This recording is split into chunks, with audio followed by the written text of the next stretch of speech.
Hello, everyone. I'm Barlatt Rumer, and this is it. Welcome back to This Is It TV. Oh, my friends, you are going to love this. I have missed you so much. I cannot wait for our next guest to introduce herself, her first and last name, and the name of her business. I am Dr. Liz Bales, and I don't even know what to talk about with what business. So I actually have an education platform for pets called the American Animal: People, Pets, Science, and Kindness. I am the CEO of Doc and Phoebe's Cat Company, so I make environmental enrichment products for cats. I love her. And right now, my goal is to educate about what's going on with our pets, both medically, scientifically, and behaviorally. My love. Now, listen to me. If you have a pet out there and you are concerned about them, just in general, please, we were concerned about our pets before we were in our blessed quarantine, right? We were concerned about our pets, how they were eating, how they were taking care of them, how we were taking care of them, how they were functioning, right? And how the environments in which they were in, and then how they were functioning in the environments. That was happening before this. Now, compile that with the situation that we are in. My friend can take care of it. Now, I know that you have this amazing platform, right? That you're really focused on the pet world in general. But let's talk a little bit about what we're going through. I mean, it's hard enough as a person to be settling in to all of this. How do you think our pets are doing? So, we'll talk about dogs first and then cats. They're actually really different. Okay. So I think our dogs, for the most part, are loving it. Okay. Because dogs are a creature of people. Right. So they are so happy to have us home all day. Right. And to be going on more walks and more engagement. For most dogs, it's awesome. Now, if you have toddlers, wild teenagers, that kind of thing, sometimes dogs aren't getting a breather, so that they might be used to. So if you have a situation that can be a little more chaotic than usual, you might want to give your dog, I call it a place. Sounds silly, right? But you've got to inform everybody in the house that is, if the dog is choosing to be in there, you cannot go get them. Because I'm learning so much. So I've been a veterinarian for 20 years, and I'm learning all the time more and more about dog communication and cat communication. Not like hoodoo voodoo, but really like what really they are trying to tell us stuff. And we miss their cues. And then they're like, I've been trying to tell you, and they are over it, and that's when trouble happens. So the more we get their early cues, then we can work together better. So if your dog needs to be alone, leave them be. If you keep like picking at them and nudging them and dragging them out, and then they're like, what's happening? And then they might start to get aggressive, because it's like, I told you to stop, I told you to stop, I told you to stop, and then it's bad. I understand. I love a timeout place where all the toddlers, the teenagers are informed. The dog gets to rest in that spot. I love that idea. And don't go for them. But for the most part, I think our dogs are doing great. Other thing I think a little bit about is food. So we have a thing, Cheldin, with feeding our pets. We cannot stop. And when we're anxious, I don't know about you, but I'm just going to talk about me for a second. Yep, feel free. I may have been in the ice cream and the homemade bread that I'm making a little heavy. Please. I did a whole thing on a sleeve of Oreos that I ate like a, cob of corn.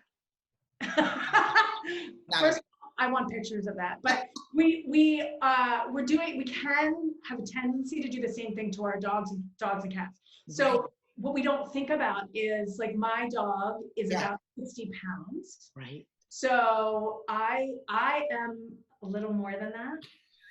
So what might be a snack for me is actually maybe his daily calories. As a whole. Understood. Yeah. Right? So a chicken breast to a dog is actually quite a bit of calories for what they need in a day. So we really want to go easy on the people food. Now that we're at home, don't overfeed your dog.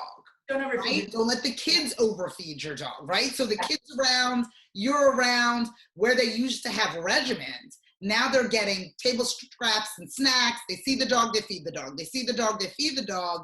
It's going to get them out of their routine. Wow. Okay. And one more thing I want to talk about. Of course. And we can have a whole nother talk about this. And we will. And we will, because you do not want a veterinary emergency right now.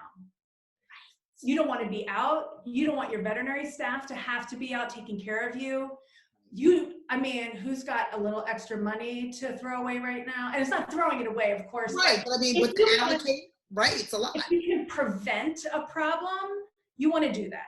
And when we start giving our pets foods they haven't had before, because you're like on your 6th slice of pizza, and you're like, maybe that's too much, and you give it to the dog, but before that, all they ate was dog food, you can actually cause certainly vomiting and diarrhea, and even a condition called pancreatitis that can be life-threatening if you give your pets high-fat and spicy food that they're not accustomed to.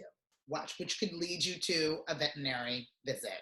And expensive, and you don't want to be doing any of that right now. And I want to talk, I'll come back to you, and we're going to talk a lot more about how to stay out of trouble with your pets right now so you don't need to be in the vet's office, and what is and is not a veterinary emergency. We'll talk about that. We have to have a whole segment about that, for sure. But how are we taking care of our cats? So cats are really different. Cats are a creature of space, whereas the dogs are a creature of people. Cats are a creature of space, and they really like routine. Okay. So if all the routine is really, really different, it's very hard for them. And we are spending time differently in our homes, like setting up a home office, or, it's just, our living situation is changing so much. And for cats, that's really, really hard. Right. And both cats and dogs feel your stress. Right. Right. And cats, a lot of cats can have a very hard time with that. Right. And even more so than dogs. So I think this time is actually hard for cats. Right. And one of the things that cats do that's kind of mysterious is stress in cats can become urinary disease. What? Really? Yes, I know it sounds crazy, right? But it's a kind of a complicated medical thing where when they're stressed, they release these hormones that don't serve them. It's kind of like the fight or flight thing. Yeah. It kind of takes a left turn, and in many cats that can cause a thinning of the lining of the bladder, which lets the urine touch stuff it shouldn't be touching. They get painful. And they can even have urinary blockages. So, a couple of tips I want people to know. Tell me. We should be doing what we can to reduce stress. We're going to talk about that. Okay. You see your cat all of a sudden spending a lot of time in the litter box that they didn't before, or you're seeing teeny droplets of clumping litter when you used to see big clumps of clumping litter. Yeah. Or you're seeing them kind of posture strangely and cry. Right. You want to call your vet. Really? You want to call your vet. And right now is a great time to make that phone call. I hope that everyone out there who has a pet has a relationship with a veterinarian that they like. Yes. Because communication now is everything. We want to try to keep you home if we can. Right. So we want you to call us sooner rather than later. Okay. So we can talk you through it before it's a big deal. And we want to be able to tell you, you know what, I think you can stay home and check in with me tomorrow, or you got to come. You got to come in. You got to come in and figure it out. So less stress. We talked about the snacking for the dogs and less stress for the cats. You are now invading in their space in a significant way. Multiple people, their routine, right, that they had each and every day once you left the house is now completely disrupted. It can cause them to be really, really stressed out. So a couple of things. You can give them a place like we talked about for the dog. Yep. We want to make sure they have places to climb. Okay. And places to hide. So cat trees, bookshelves, something cats like to be at a height to survey everything that's going on. That makes them relax. Yeah. And places to hide make them relax. Okay, fair. And if they're up for it, play. So get that wand toy out, get out whatever your cats love to play with. And since you're home, a couple of times a day, actually most cats don't like long play sessions. Okay, fair. 3 to 5 minutes, boom, boom, boom, and then they can chill. I love this. And a little tip that is like magic, okay?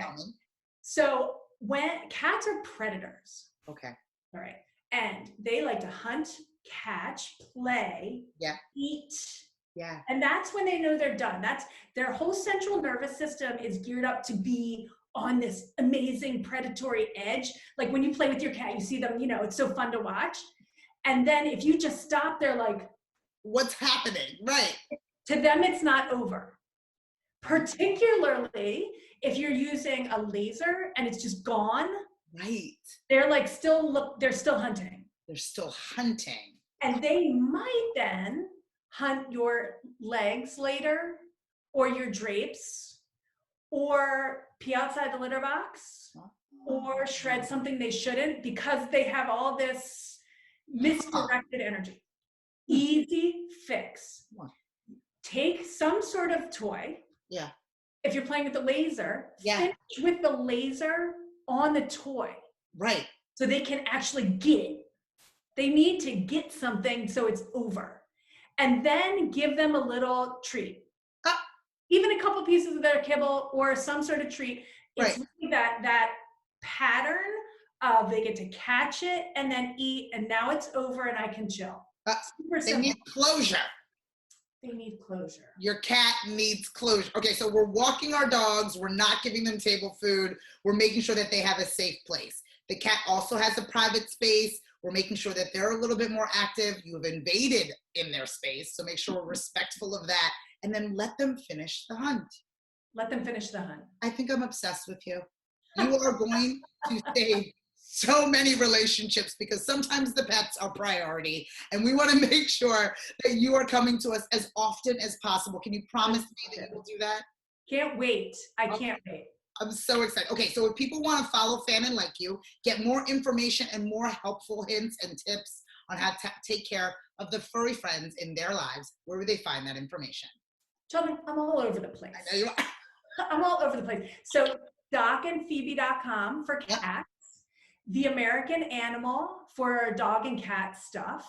You can also find me on Modern Cat Magazine and Modern Dog Magazine. I love or her. Just Google me. I'm all over the place. All over the place. Well, I'm going to stalk her freely. I suggest you all do the same. We'll make sure that all of her links are included within this post. Thank you so much, my darling. Thank you for having me. All right. Until next time, believe me, she's stuck with me, and she'll be back to help all of you very, very soon. From all of us here at This Is It TV, I'm Cheldin Barlatt Rumer, and we'll see you soon. Take care.